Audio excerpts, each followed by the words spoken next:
আসসালামু আলাইকুম রহমতুল্লাহি ওয়া বারাকাতুহু। সবাই আল্লাহর মর্জি আপনারা ভালো আছেন? আলহামদুলিল্লাহ, আলহামদুলিল্লাহ রাব্বিল আলামিন। সালাতু ওয়াসসালামু আলা সাইয়্যিদিল মুরসালিন ওয়া আলা আলিহি ওয়া সাহাবিহি আজমাইন। বাংলাদেশ জামাত ইসলামী ঢাকা মহানগরী শাখার উদ্যোগে আজকের এই যাত্রাবাড়ি অঞ্চলের বিগত ছাত্র গণ অভ্যুত্থানের অকুতোভয় সৈনিক, সারা দেশ এবং দুনিয়ার সবচেয়ে আলোচিত এই যাত্রাবাড়ির যে যুদ্ধক্ষেত্র, এই অঞ্চলের মানুষ মৃত্যু ভয়হীন চেতনা নিয়ে ফ্যাসিবাদের বিরুদ্ধে বুকে রক্ত দিয়ে রাজপথ লাল করেছিল, যুদ্ধে ঝাঁপিয়ে পড়েছিল। সেই অনেক শহীদের স্মৃতি বিজড়িত যাত্রাবাড়ির শহীদদের স্মরণে এবং তাদের শোকাহত পরিবারের, শহীদ পরিবারের, আহতদের পরিবারের সদস্যদের উদ্দেশ্যে সহানুভূতি প্রকাশ এবং সমবেদনা এবং দোয়ার উদ্দেশ্যে আয়োজিত আজকের এই অনুষ্ঠানে উপস্থিত আছেন অনুষ্ঠানের প্রিয় সভাপতি, ঢাকা মহানগরী সংগ্রামী আমির,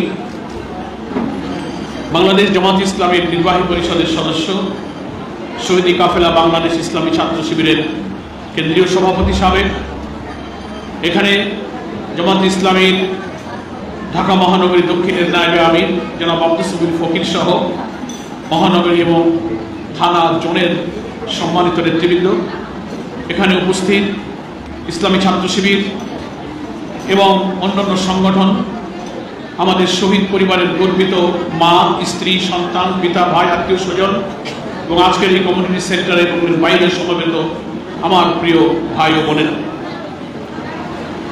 আমরা আল্লাহ তাআলার কাছে খুব শুকরিয়া আদায় করি প্রাণ ভরে যে একটি ফ্যাসিবাদ বিরোধী সংগ্রামে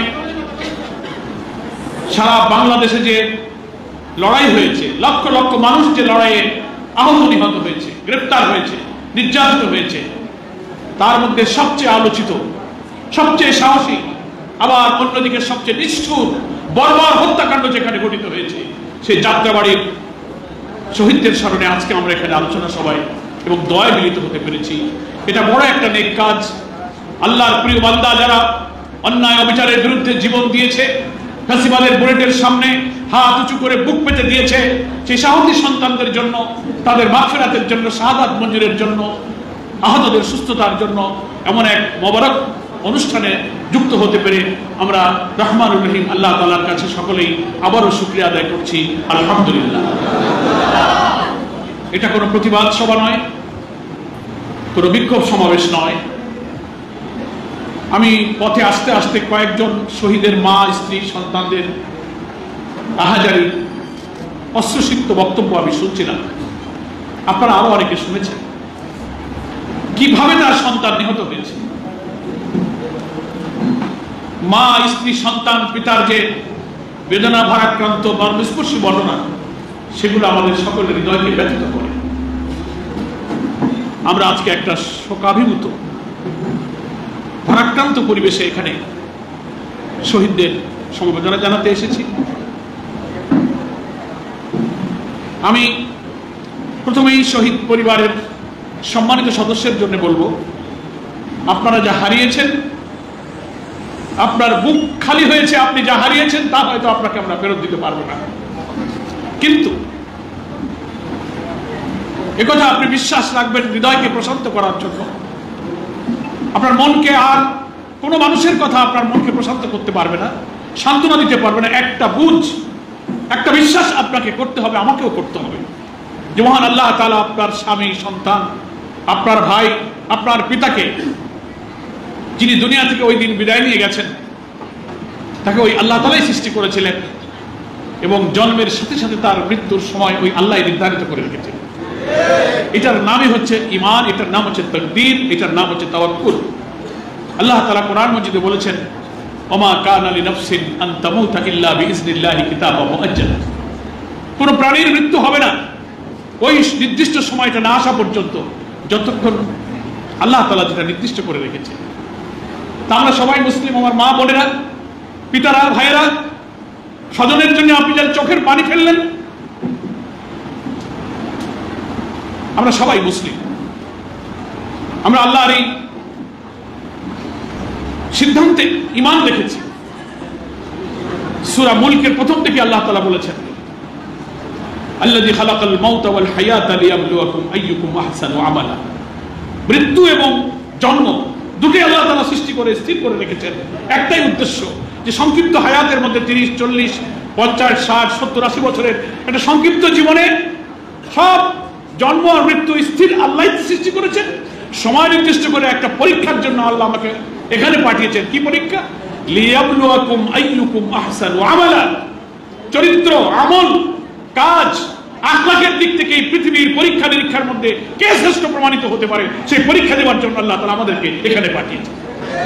ফলে আপনার সন্তান, আপনার স্বামী, আপনার ভাই ঈমানের এই পরীক্ষায় উত্তীর্ণ হয়ে সবচেয়ে শ্রেষ্ঠ মরণ, শাহাদাতের মরণের সৌভাগ্য সে অর্জন করেছে। ঈমানের পরীক্ষায় সে উত্তীর্ণ হয়েছে। ফলে আপনার আফসোসের কিছু নেই। একথা ঠিক, স্বজন হারালে যার বুক খালি হয়ে যায়, যার যায় সেই বোঝে তার কি জ্বালা। মানুষের কথায় তার হৃদয় তৃপ্তি হয় না, কিন্তু আল্লাহ তাআলা তাকে আবার সবর দেন।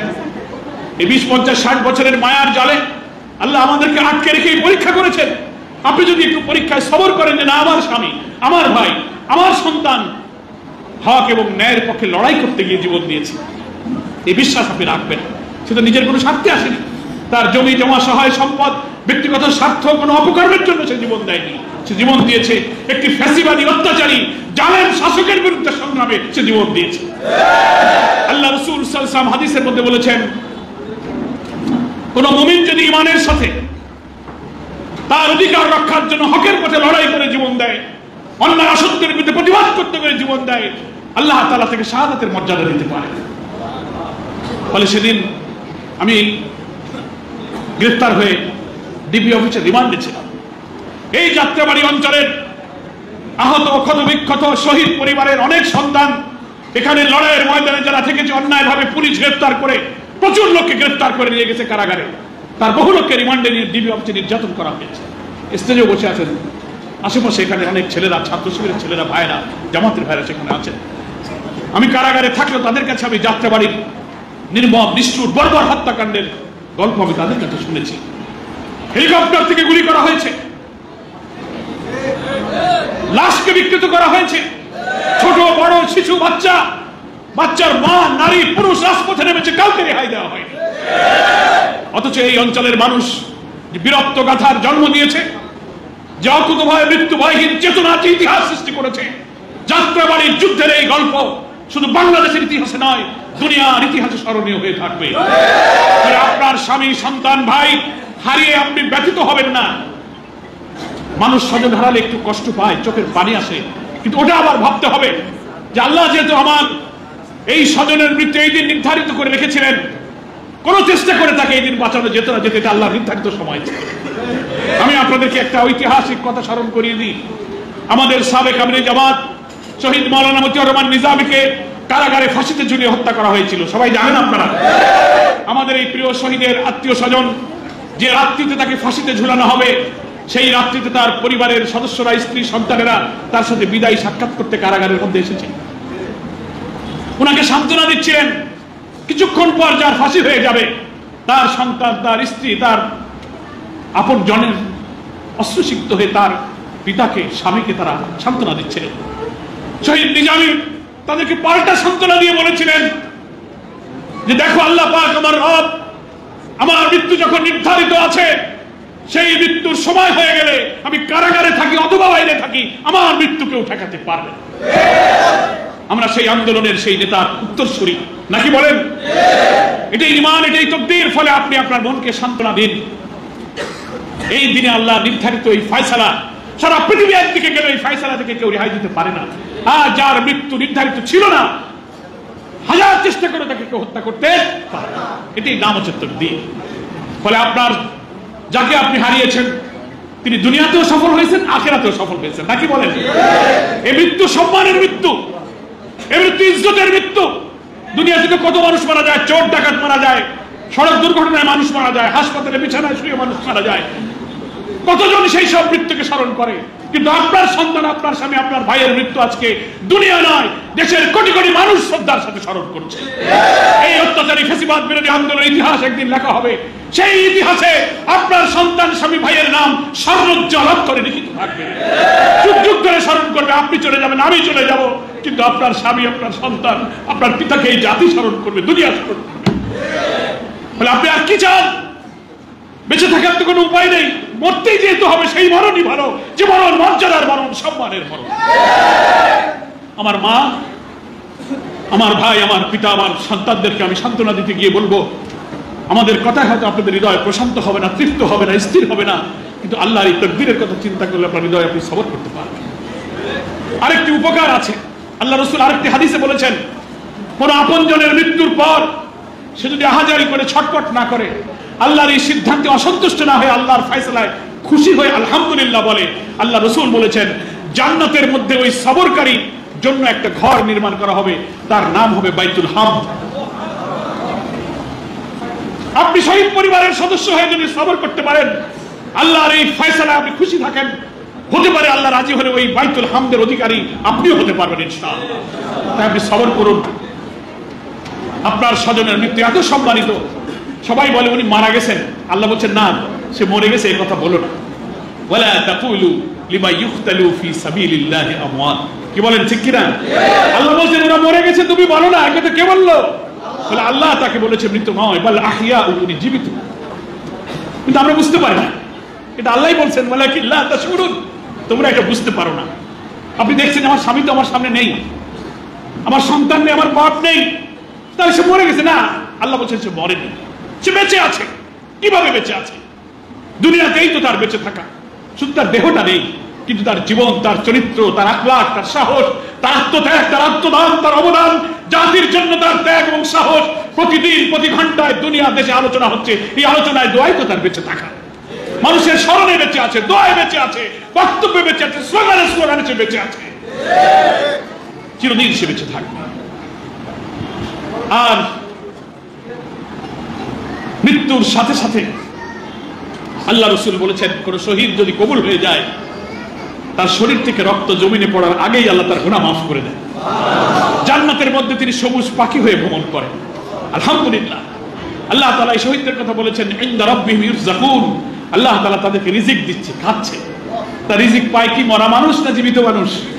জীবিত মানুষ, মরেনি সে। তাহলে আপনি সম্মানিত শহীদের পরিবারের সদস্য, দুনিয়াতেও সে সফল, আখিরাতেও সফল, নাকি বলেন?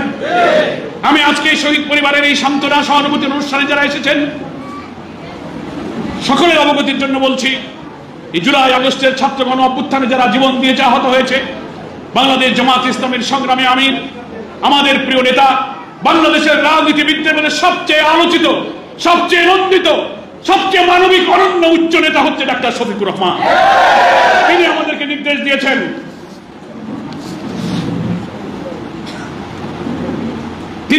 নির্দেশ দিয়েছেন, সকল শহীদ পরিবারের কাছে সম্মানিত করার জন্য যাওয়া, সহানুভূতি জানানো, সকল আহতদের চিকিৎসা করা। আলহামদুলিল্লাহ তিনি নিজে সহ সব কেন্দ্র নেতৃবৃন্দ, জেলায়, শাখায়, সরকারি হিসাবে আজকে দেখলাম 1500 কতজনের মতো শহীদের হিসাব পাওয়া গেছে। 1581। এটা তো গোনা, আর গোনার বাইরে বহু খবর আস্তে আস্তে লাশ পাওয়া যায়। হিমঘরে আছে, পাওয়া লাশ পুড়িয়ে দিয়েছে, নিখোঁজ এমন খবর বহু আছে। হিসাবটা পাওয়া যায় তার চেয়ে কম না, বরং আরো বেশি মৃত্যু হয়েছে। আমরা চেষ্টা করেছি জামাত ইসলামী তাদের কাছে পৌঁছানোর, আহতদের চিকিৎসার সব নির্দেশ যতটা পারি আমাদের তৌফিক অনুযায়ী আমরা তাদের পাশে দাঁড়াচ্ছি। আমরা উপদেষ্টা পরিষদের সদস্য একজন বলেছিলেন, যারা এই ছাত্র গণ অভ্যুত্থানে শহীদ হয়েছে সেই শহীদ পরিবারের জন্য তারা প্রতি মাসে ভাতা নির্ধারণ করে দেবেন। পত্রিকায় আমরা দেখেছি, তাদের চিকিৎসার দায়িত্ব নেবেন। কিন্তু আমি মনে করি অন্তর্বর্তীকালীন সরকারের এই উপদেষ্টা পরিষদের প্রথম দায়িত্ব, যাদের রক্ত, যাদের আত্মত্যাগের উপরে দাঁড়িয়ে আপনারা ক্ষমতায় আসীন হয়েছেন, সেই পরিবারের পাশে আপনার প্রথম দাঁড়ানো উচিত। প্রত্যেকের জন্য মাসিক ভাতা নির্ধারণ করুন, আহতদের সুচিকিৎসার জন্য দেশের টাকা দিন, প্রয়োজনে বিদেশে প্রেরণ করুন। আপনারা বলেছেন, কিন্তু সেটা কার্যকরী হতে আমরা তেমন দেখছি না। এটাকে ত্বরান্বিত করা প্রয়োজন। আজকের এই অনুষ্ঠানে আমি দেশবাসীর কাছে বলবো, আমরা একটি অন্তর্বর্তীকালীন সরকারকে সহযোগিতা করে একটি গ্রহণযোগ্য, অংশগ্রহণমূলক, অবাধ, নিরপেক্ষ নির্বাচনের জন্য অপেক্ষা করছি। জনগণের নির্বাচিত প্রতিনিধিদের হাতে ক্ষমতা হস্তান্তর হবে। রাষ্ট্রযন্ত্রের প্রতিটি জায়গায় যে ক্ষত হয়েছে, দলীয়করণ, দুর্নীতি, পাপাচার, অনাচার গোটা রাষ্ট্রযন্ত্রকে ধ্বংস করেছে, সেই ন্যূনতম সংস্কারের মধ্য দিয়ে খুব কম সময়ে যেমন সম্ভব হয় না, খুব দীর্ঘ সময় আমরা দিতে চাই না, এটা যৌক্তিক সময়ের মধ্যে সংস্কার কাজ সম্পন্ন করে নির্বাচনের রোড ম্যাপ ঘোষণা করে এই শহীদদের রক্তের ঋণ শোধ করতে হবে। একটা নতুন বাংলাদেশ করতে হবে, যে বাংলাদেশে অনাহারী মানুষের কান্না, অন্নহীন, বর্ণহীন এবং বস্ত্রহীন, দুঃখী, ক্ষুধার্ত মানুষের আহাজারি কান্না থাকবে না। মানুষ নিরাপদে শান্তি সমৃদ্ধির বাংলাদেশ পাবে। মিথ্যা মামলা, হামলা, জুলুম, অধিকার বঞ্চনা, অর্থনীতি, সমাজ, রাজনীতি, জুডিশিয়ারি প্রত্যেকটি ক্ষেত্রে মানুষ ইনসাফ পাবে। যার বাড়িতে থেকে সে হালাল রুজি করে আয় উপার্জন করে নিরাপদে থাকবে। সেই বাংলাদেশ নির্বাচনের জন্য, সেই বাংলাদেশ তৈরির জন্য এরা কিন্তু জীবন দিয়েছে। ফলে সেই বাংলাদেশ নির্মাণের জন্য, সেই বাংলাদেশ তৈরির জন্য, নতুন বাংলাদেশের জন্য আপনারা অবিলম্বে জাতীয় নির্বাচনের পরিবেশ সৃষ্টি করুন। ততক্ষণ জামাত ইসলামী এই অন্তর্বর্তীকালীন সরকারকে সহযোগিতা করতে রাজি আছে। এর বিরুদ্ধে বহু চ্যালেঞ্জ সৃষ্টি করার চেষ্টা করা হচ্ছে। প্রতি বিপ্লব, জুডিশিয়াল কু, আনসার কাণ্ড, জনপ্রশাসনে অস্থিরতা সৃষ্টি করা, আওয়ামী লীগ সংখ্যালঘুদের নাম দিয়ে ধর্মনিরপেক্ষতার কথা বলে বাংলাদেশের সাম্প্রদায়িক দেশ বলে দুনিয়াকে পরিচিত করে সরকার এবং দেশকে অস্থিতিশীল করতে চায়। জামাত ইসলামী তাদের মন্দির পাহারা দিয়ে আশেপাশে থেকে আমরাও তাদের সেই চক্রান্ত রক্ষা করেছি। কি বলেন, ঠিক কিনা? সামনে শারদীয় দুর্গাপূজা আসছে, আরেকটি চক্রান্তের সময় আছে। আমরা হিন্দু ভাইদের এই পূজা, তাদের অধিকারের পাশে থেকে বিদেশি আধিপত্যবাদের চক্রান্ত এবারে আমরা ইনশাআল্লাহ রুখে দেব। আসুন, আমি আপনাদের সকলকে শুকরিয়া জানাই এবং অন্তর্বর্তীকালীন এই সরকার শহীদ পরিবারের পাশে দাঁড়াবার যে প্রতিশ্রুতি দিয়েছেন, কোন রকম বিলম্ব না করে তাদের চিকিৎসা করুন, শহীদ পরিবারের জন্য নির্ধারিত ভাতা ধার্য করুন এবং অবিলম্বে অবাধ নিরপেক্ষ নির্বাচনের জন্য প্রয়োজনীয় সংস্কার কাজ সমাপ্ত করুন। এই দেশকে যারা নৈরাজ্য অস্থিতিশীল করে আবার ওই আওয়ামী দুঃশাসনের কালো দিন আবার ফিরিয়ে আনতে চায়, বিদেশ থেকে নতুন নতুন কথা শুনি, শেখ হাসিনার কণ্ঠ শুনি যে আমি সীমান্তের পাশে আছি, যে কোনো সময় ঢুকে পড়তে পারে। এই সব চক্রান্তের বিরুদ্ধে জাতীয় ঐক্য গড়ে তুলতে হবে। সকলকে সেই ঐক্যের আহ্বান জানিয়ে আমাদের প্রিয় শহীদদের জন্য আল্লাহর কাছে বলি, হায় আল্লাহ, নিঃস্বার্থভাবে তোমার এই দেশ এবং মানুষের স্বার্থের জন্য অন্যায়ের বিরুদ্ধে তারা জীবন দিয়েছিল, তাদের শাহাদাতকে তুমি মঞ্জুর করো।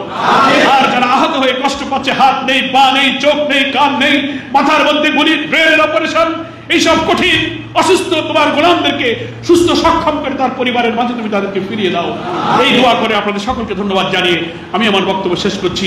হাযা মা ইনদি ওয়াল ইলমু ইনদাল্লাহ আলাইহি তাওয়াক্কালতু ওয়া ইলাইহি উনীব। আসসালামু আলাইকুম ওয়া রাহমাতুল্লাহি ওয়া বারাকাতুহু।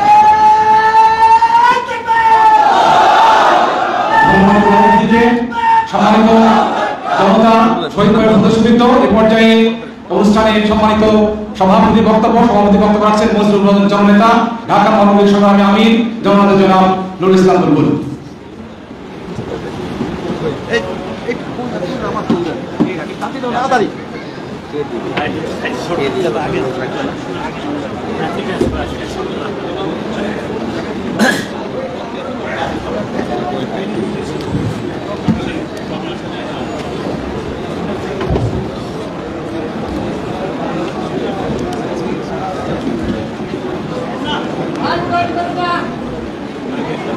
আউযু বিল্লাহি মিনাশ শাইতানির রাজীম। বিসমিল্লাহির রহমানির রহিম।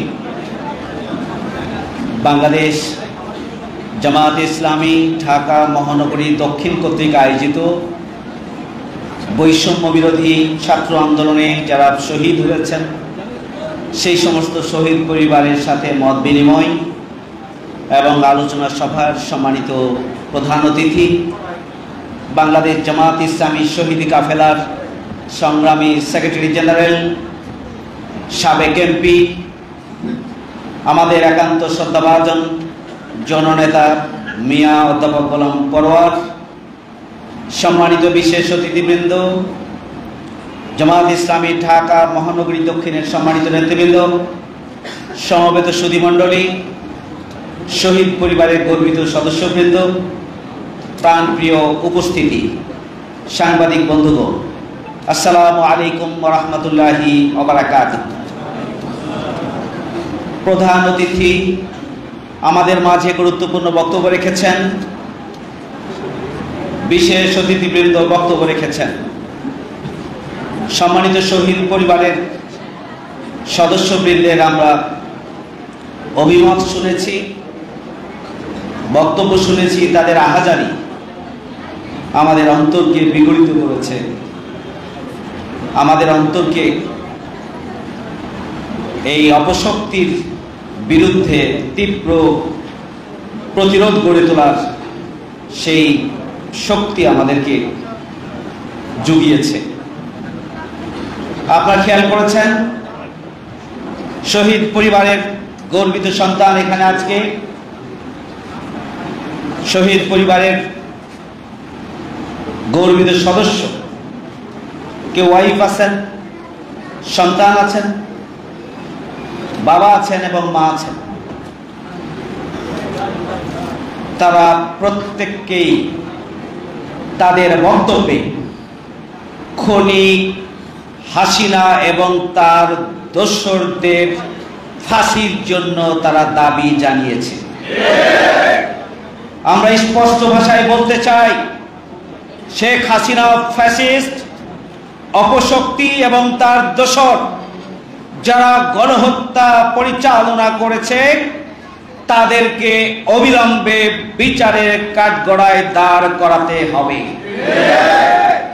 এই যাত্রাবাড়ি অঞ্চল, এবারের ছাত্র আন্দোলন, এবারের বাংলাদেশকে রক্ষার যে স্বাধীনতার যুদ্ধ, এবারের 18 কোটি মানুষের মুক্তিকামী জনতার হৃদয়ের সেই উত্তাল আন্দোলন, 5ই আগস্টের ঐতিহাসিক যে অভ্যুত্থান, এই গণ অভ্যুত্থানের যাত্রাবাড়ির পুরো অঞ্চল, সেই সাইনবোর্ড চিটাগাং রোড, এটি হচ্ছে এই আন্দোলনের ভ্যানগার্ড হিসাবে ভূমিকা পালন করেছে। বাংলাদেশের ইতিহাস যদি লিখিত হয়, ছাত্র জনতা কিভাবে আন্দোলন করে ফ্যাসিস্ট অপশক্তিকে বিদায় দিয়েছে, সেই আন্দোলনের 2 লাইন লিখতে হলে ঢাকা বিশ্ববিদ্যালয়ের পরেই লিখতে হবে যাত্রাবাড়ি এই মহাসড়কের আন্দোলনের সেই ঐতিহ্যবাহী ত্যাগ এবং কোরবানির স্মৃতি কথা এবং তাদের জীবন দেওয়ার কথা লিখতে হবে। যখন শেখ হাসিনা পালিয়ে গিয়েছে, বিদায় নিয়েছে, তাদের সব সহযোগী শক্তি যখন আত্মগোপনের জন্য প্রতিযোগিতায় লিপ্ত হয়েছে, তখনও স্বৈরাচারের দোসর ওই পুলিশ বাহিনী পাখির মতো গুলি করে যাত্রাবাড়িতে 5ই অক্টোবরের দুপুরের পরে 5ই আগস্টে দুপুরের পরেও শতাধিক মানুষকে এখানে হত্যা করেছে। ওই সমস্ত পুলিশের কর্মকর্তাদেরকে খুঁজে বের করে তাদেরকে অবিলম্বে বিচারের আওতায় নিয়ে আসতে হবে। সংগ্রামী ভাই বন্ধুগণ, বাংলাদেশ আজকে হাজারো শহীদের রক্তের বিনিময়ে আহত এবং গাজী হয়ে যারা মৃত্যুর দিকে ধীরে ধীরে ছুটে যাচ্ছে, যারা যাদের কষ্টে এবং আত্মচিৎকারে আকাশ বাতাস ভারী হয়ে উঠেছে, আজকে তাদের রক্তের বিনিময়ে যে নতুন বাংলাদেশ যারা দায়িত্বপ্রাপ্ত হয়েছেন জনগণের পক্ষ থেকে, আমরা তাদেরকে প্রথম দিন থেকেই বলে আসছি, একটা পূর্ণাঙ্গ তালিকা করুন, তালিকা ধরে ধরে শহীদ পরিবার এবং আহতদেরকে পুনর্বাসনের জন্য উদ্যোগ গ্রহণ করুন। আমরা দেখছি মিডিয়ায় কিছু কিছু পরিবারে যাওয়া হচ্ছে, 1,500 পরিবার, 1881টি পরিবারের তালিকা পাওয়া গিয়েছে। আহত এবং শহীদ পরিবারের তালিকাভুক্ত সদস্যদেরকে চীন মন্ত্রী সম্মেলনে নিয়ে এসে রাষ্ট্রীয় মর্যাদায় তাদেরকে অভিষিক্ত করা হোক, রাষ্ট্রীয় উপাধি তাদেরকে দেওয়া হোক এবং তাদের কর্মসংস্থান, তাদের পুনর্বাসন এবং তাদেরকে আর্থিক সহযোগিতা দিয়ে মর্যাদার সাথে বসবাসের ব্যবস্থা করা হোক। একদিন লাগবে 1581টি পরিবারের কাছে একটি রাষ্ট্রের কাছে পৌঁছানোর জন্য 2 মাস সময় লাগতে পারে না। এই ব্যর্থতা থেকে উপদেষ্টাদেরকে বের হয়ে আসতে হবে। আমরা মনে করি অগ্রাধিকারের ভিত্তিতে দ্রুত পদক্ষেপ গ্রহণ করে শহীদ এবং আহত পরিবারকে একসাথে সরকারের পক্ষ থেকে ডেকে এনে তাদের কথা শোনা এবং তাদেরকে উপযুক্ত সম্মান এবং মর্যাদার সাথে বেঁচে থাকার ব্যবস্থা করার জন্য ঘোষণা দেওয়া হবে। যারা এখন আহত রয়েছেন, যারা যন্ত্রণায় কাতরাচ্ছেন, তাদেরকে অবিলম্বে উন্নত চিকিৎসার জন্য বিদেশে নিয়ে যাওয়ার ব্যবস্থা করা হবে। সংগ্রামী ভাই বন্ধুগণ, আমি দুটি কথা বলতে চাই। শহীদ পরিবারকে সান্ত্বনা দিয়ে আমরা তাদের অন্তরের জ্বালা এটি কখনোই আমরা দূর করতে পারবো না। আমাদের প্রধান অতিথি বলেছেন, আমি অনুরোধ করব পরকালীন মর্যাদা এবং দুনিয়ার মর্যাদার সমন্বয়ে আপনার পরিবারের সদস্যরা জীবন দিয়ে দুনিয়া এবং আখিরাতে আপনাদেরকেও সম্মানিত করেছেন, তারাও সম্মানিত হয়েছে এবং দেশের 18 কোটি মানুষ মুক্তি পেয়েছে। সুতরাং এটি গৌরবের, এটি মর্যাদার, এটি সম্মানের। সেটিকে আপনাকে ধারণ করতে হবে ধৈর্যের সাথে, তাহলে আপনার কষ্ট দূর হবে। আজকে সারা বাংলাদেশে জামাতের ইতিবাচক ভূমিকার কারণে, শহীদ পরিবারের পাশে দাঁড়ানোর কারণে, নির্যাতিত নিপীড়িত ক্ষতিগ্রস্ত মানুষের পাশে দাঁড়ানোর জন্য, বন্যা সহ প্রাকৃতিক দুর্যোগে মানুষের পাশে দাঁড়ানোর জন্য বাংলাদেশ জামাত ইসলামের প্রতি মানুষের আস্থা এবং ভালোবাসার জায়গা তৈরি হয়েছে। জামাত দল মত জাতি ধর্ম বর্ণ নির্বিশেষে সবাইকে সাথে নিয়ে আগামী দিনে একটি নতুন বাংলাদেশ গড়ে তুলতে চায়। জামাতের ব্যাপারে যে আগ্রহের জায়গা তৈরি হয়েছে, আজকে জনগণের ঘরে ঘরে জামাত ইসলামী তথা ইসলামের আদর্শকে আমাদেরকে পৌঁছে দিতে হবে। আগামী দিনে দুর্নীতিমুক্ত, সন্ত্রাসমুক্ত, বৈষম্য মুক্ত, আধুনিক, উন্নত, বসবাসযোগ্য বাংলাদেশ যদি গড়ে তুলতে হয়, তাহলে দুর্নীতিমুক্ত, বৈষম্য মুক্ত, সন্ত্রাসমুক্ত মানুষ গড়ে তুলতে হবে। বাংলাদেশ জামাত ইসলামী, ইসলামী ছাত্র শিবির তার প্রতিষ্ঠা লগ্ন থেকেই সেই কাজটি করে যাচ্ছে। আগামী দিনের নতুন বাংলাদেশ বিনির্মাণে একদিকে এদেশের জনগণের অংশ হিসাবে জামাত ইসলামী এগিয়ে যাচ্ছে, অন্যদিকে জামাতের বিরুদ্ধে অপপ্রচারও চালানো হচ্ছে একটি কুচক্রী মহলের পক্ষ থেকে। আমরা পরিষ্কার বলতে চাই, বাংলাদেশে যদি ইসলাম প্রতিষ্ঠিত হয়, নারীদের মর্যাদা সবচেয়ে বেশি সুরক্ষিত এবং সম্মানিত হবেন, অধিকার প্রতিষ্ঠিত হবে ইসলামের মাধ্যমে। অমুসলিম যারা রয়েছেন, সংখ্যালঘু যারা রয়েছেন, সমস্ত জাতি উপজাতি গোষ্ঠী সবচেয়ে বেশি অধিকার পাবেন, সুরক্ষিত হবেন ইসলামী সমাজ কল্যাণমূলক রাষ্ট্র প্রতিষ্ঠার মাধ্যমে। সুতরাং অপপ্রচার থেকে, বিভ্রান্তি থেকে দেশ ও জাতিকে রক্ষার জন্য আপনাদেরকে ভূমিকা পালন করতে হবে। আসুন আমরা একটি নতুন বাংলাদেশ গড়ে তোলার জন্য, বসবাসযোগ্য বাংলাদেশ গড়ে তোলার জন্য আমরা সবাই মিলে কাঁধে কাঁধ মিলিয়ে আমরা দেশের উন্নয়ন অগ্রগতিতে আমরা ভূমিকা পালন করি। সে আহ্বান জানিয়ে, সবাইকে ধন্যবাদ জানিয়ে আমার কথা এখানে শেষ করছি। এই পর্যায়ে শহীদ পরিবারের সম্মানিত সদস্যবৃন্দের কাছে জামাত ইসলামী বাংলাদেশের পক্ষ থেকে প্রতিটি শহীদ পরিবার, আজকে 17টি শহীদ পরিবার রয়েছে, আমরা 2 লক্ষ টাকা করে প্রতিটি শহীদ পরিবারের কাছে আমাদের প্রধান অতিথি আর্থিক অনুদান তুলে দেবেন ইনশাআল্লাহ। সেই পর্যন্ত অপেক্ষা করার অনুরোধ করছি। আসসালামু আলাইকুম। সবাই একটু বসবেন, আর বাইরে যেহেতু